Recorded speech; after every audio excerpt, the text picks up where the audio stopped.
실시간 주님께 안녕하세요. 대강교회 우훈 목사입니다. 3월 1일 금요일입니다.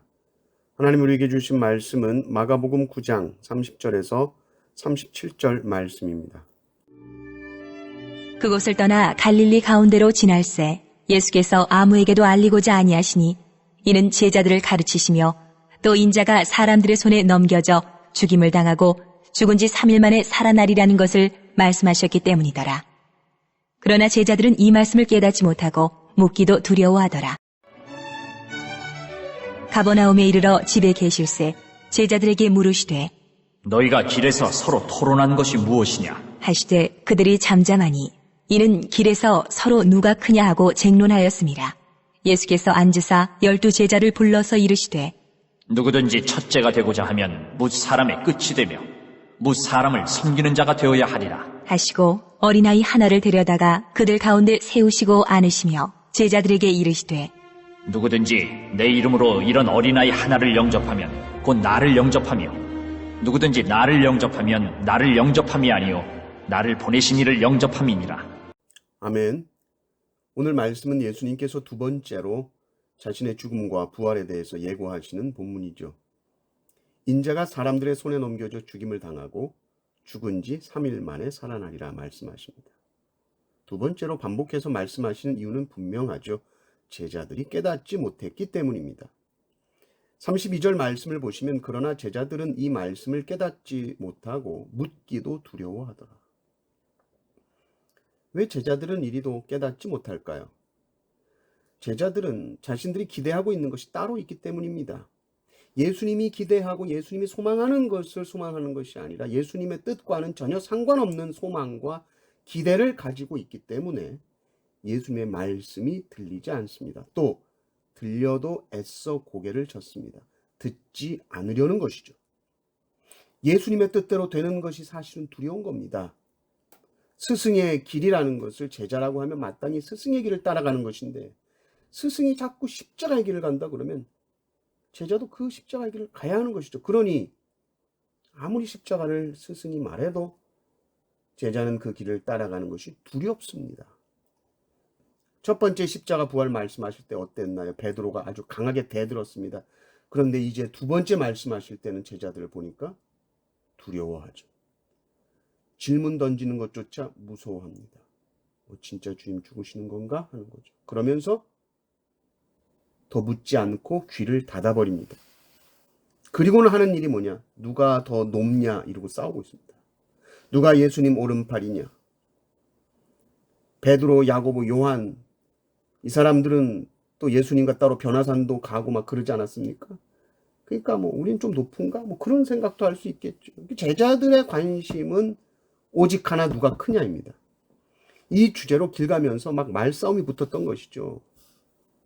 예수님이 길에서는 그냥 가만히 두십니다. 그리고는 가버나움에 도착해서 집에 들어가셔서는 예수님께서 다 아시면서 제자들에게 물어봅니다. 아까 길에서 무슨 말싸움을 그렇게 했냐? 제자들이 누가 크냐 가지고 했죠. 제자들이 감히 어떻게 그렇게 말하겠습니까? 누가 큰지 다퉜습니까? 다퉜습니다. 말할 수가 없는 거죠. 아무도 주님께 대답하지 못하고 잠잠합니다. 그때 주님께서 제자들에게 말씀하십니다. 35절 말씀입니다. 예수께서 앉으사 12 제자를 불러서 이르시되 누구든지 첫째가 되고자 하면 뭇 사람의 끝이 되며 뭇 사람을 섬기는 자가 되어야 하리라 하시고, 예수님은 온통 관심이 십자가입니다. 예수님은 지금 예루살렘을 향해 가시며 자신의 죽음에 모든 관심이 모아져 있습니다. 이제 예루살렘을 향해 걸어가시는 이 길 위에서, 이 십자가를 향해 걸어가시는 이 길 위에서 제자들이 이런 논쟁을 한다는 것이 이해가 되지 않죠.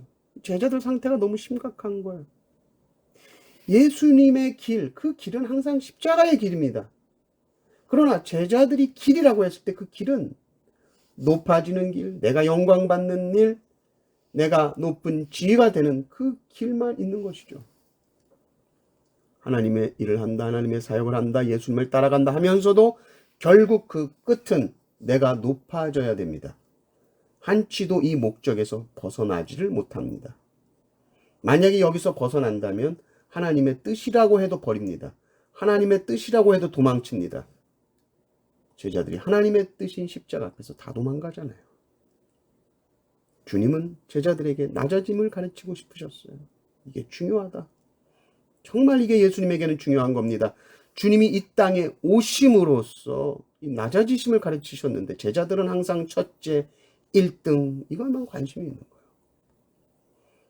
예수님이 어린아이 하나를 데려다가 제자들을 교육하십니다. 어린아이는 제자들이 보기에는 아주 낮은 존재죠.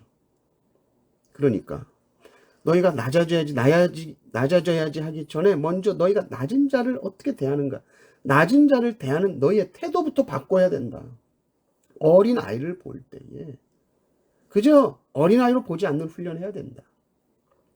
너가 어린아이 대하는 태도를 보면 그게 어디까지 올라가느냐 봤더니 하나님까지 가는 거예요.